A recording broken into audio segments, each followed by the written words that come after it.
Je vous invite dans cette troisième vidéo à rencontrer les traits dominants de votre patrimoine corporel. La spiritualité peut parfois être perçue comme une pratique éthérée, déconnectée du réel, du concret, du quotidien. J'aimerais donc vous inviter, au travers de ce troisième module, à la rencontre de votre corps, des différents langages qu'il véhicule, du rapport privilégié que vous pourriez entretenir avec vous-même ou avec les autres, si nous tentions de découvrir comment le corps physique humain peut devenir le partenaire idéal pour voyager vers votre monde intérieur et s'ouvrir également au monde extérieur et aux univers de chacun. Vous qui êtes thérapeute, holistique, artisan de lumière ou en chemin d'épanouissement personnel. Appréhender le corps au travers d'une perception plus affinée vous permettra d'entrer avec fluidité en relation avec vos patients et de percevoir ce qu'ils vivent dans l'instant présent. Et certainement aussi de découvrir quels sont les espaces d'eux-mêmes qu'ils ne savent pas encore visiter. Le corps est la porte d'entrée de notre monde intérieur. Sans lui, nous ne pourrions plus éprouver aucune émotion. Il est notre premier guide vers nous-mêmes et les autres. Et c'est au travers des enseignements, de techniques de théâtre proposées par un pédagogue de génie, Luc Charpentier, que je vous invite à éprouver votre corps comme vous n'avez encore jamais imaginé le faire. Pour commencer, je vous propose d'envisager votre corps non plus comme un bloc qui va des pieds à la tête ou de la tête aux pieds, mais qui est composé de 4 espaces distincts, qui vivent chacun dans une dimension, dans un rythme ou dans un temps différent les uns des autres. Ces 4 espaces, que j'appellerai ici étages, se trouvent être en relation avec un des 4 éléments qui forment notre planète. Le premier étage, le feu, et l'étage qui va lui correspondre se situe dans le bas de notre corps. Il débute au bout des orteils et remonte jusqu'au-dessus du sexe dans le bas-ventre. En observant bien notre corps, il forme ici un triangle qui pointe vers le haut. Nous l'appellerons l'étage sexuel. Le maître de cet espace est le chakra de la base. Cet espace nous permet d'entrer en contact avec le monde des sensations, en connexion avec le thème de la mort. Nous sommes là, en lien avec la réalité, c'est l'étage du conscient. Ici, nous éprouvons le temps présent, avec une grande intensité. Espace de l'excitation, quand notre énergie vient se loger, dans le bas de notre corps, il y a de l'électricité dans l'air, les circuits électriques se connectent entre eux et nous entrons dans un monde où l'instant présent est le seul qui importe. Nous vivons alors nos sens avec une grande acuité. Nous devenons des êtres sensitifs. Le tempo est ultra rapide. Nous avons la sensation du temps qui file entre nos jambes. Et les 2 sens privilégiés sont la vue et le toucher.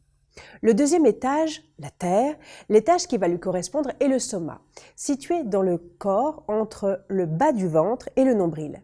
C'est l'étage de nos tripes. C'est là que nous entrons en rapport avec nos émotions, nos envies, notre puissance aussi.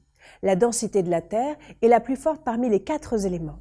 Cet étage nous permet d'éprouver toutes les résistances qui existent entre nous et les autres, ou entre nous et nos envies.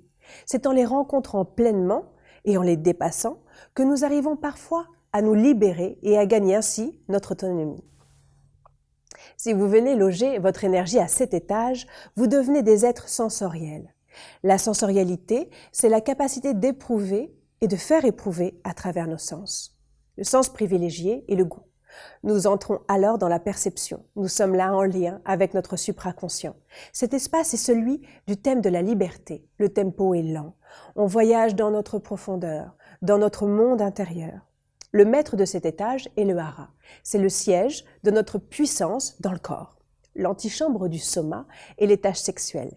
Il est la porte d'entrée vers notre puissance. Nous en éprouvons parfois la sensation quand nous rencontrons un orgasme différent de la jouissance qui peut rester uniquement sexuelle. L'orgasme, lui, nous ouvre les portes de notre puissance. Il nous entraîne dans un voyage au cœur de notre cosmos intérieur. Le troisième étage est l'air. L'étage qui va lui correspondre se situe entre le nombril et le plexus solaire. C'est dans cet espace que nous trouvons l'étage de la psyché, qui se trouve également être l'espace privilégié de la spiritualité. Le maître de cet espace est le foie, la foi ou l'hypophyse. Si vous élevez votre énergie dans cet espace, vous deviendrez un être sensuel. La sensualité, c'est l'art de recevoir à travers vos sens. Vous ne pourrez plus vous tenir physiquement n'importe comment.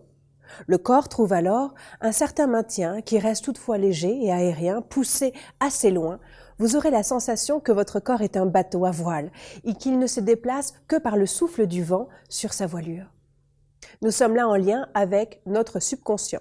La sensation d'être transporté, le lâcher-prise n'est pas loin. Ce n'est plus vous qui guidez, mais vous êtes guidé. Nous sommes sensibles à tout ce qui appartient au passé et nous croyons alors au destin. Le destin est un passé qui reste à venir. Nous nous sentons prédestinés à telle ou telle expérience de vie. Le sens privilégié de cet espace est l'ouïe. Le monde des silences, là où fusionnent nos pensées, nous pouvons presque les entendre, et tout cela dans une harmonie parfaite. Cet espace est celui du thème de la vie, de la vibration. Le tempo est ultra lent. On se laisse porter au gré du courant, du vent, des autres éléments sans résistance. Le 4e étage, l'eau, l'étage qui va lui correspondre, se situe dans le haut du corps. Si vous levez les bras en les écartant, vous trouverez un triangle qui pointe vers le bas. Du plexus solaire au bout des doigts se situe l'étage mental. Quand votre énergie vient habiter cet étage de notre corps, nous entrons dans le monde des sentiments. Le cœur est le maître de cet étage. Quand nous vivons cet espace, nous devenons des êtres sensibles. La sensibilité est ce qui nous permet de percevoir toutes les nuances qui existent entre les choses et les êtres. La main est l'instrument d'expression du cœur. Cet espace est celui du thème de l'amour. C'est là que nous formulons des projets. Nous sommes donc au temps du futur. Le tempo est rapide, on fonce vers l'avenir. La manière d'aborder les choses donne énormément d'informations sur qui nous sommes. C'est par notre manière de faire que nous exprimons notre singularité, ce qui nous distingue les uns des autres. Nous sommes là en lien avec notre inconscient. Le sens privilégié est l'odorat. Autrement vécu, on peut parler d'intuition. Cette rapide synthèse permet d'éclairer l'humeur portée par vos patients ou les êtres que vous rencontrez. Imaginez que vous devez avoir une conversation peu évidente avec votre conjoint, un membre de votre famille ou de votre profession. Si votre interlocuteur porte à ce moment-là la même humeur que vous, imaginons à l'étage du soma, là où toutes les résistances, les souffrances sans réponse demeurent. Le dialogue peut alors rencontrer un jeu d'opposition en plaçant votre humeur à l'étage mental. Par exemple, vous ouvrez le jeu à une conversation bienveillante. Si vous désirez aller plus loin dans cette expérience, je vous invite à me rejoindre sur la plateforme Manifester l'autonomie spirituelle, les 3 étapes pour incarner la spiritualité au XXIe siècle. Je vous attends à tout de suite.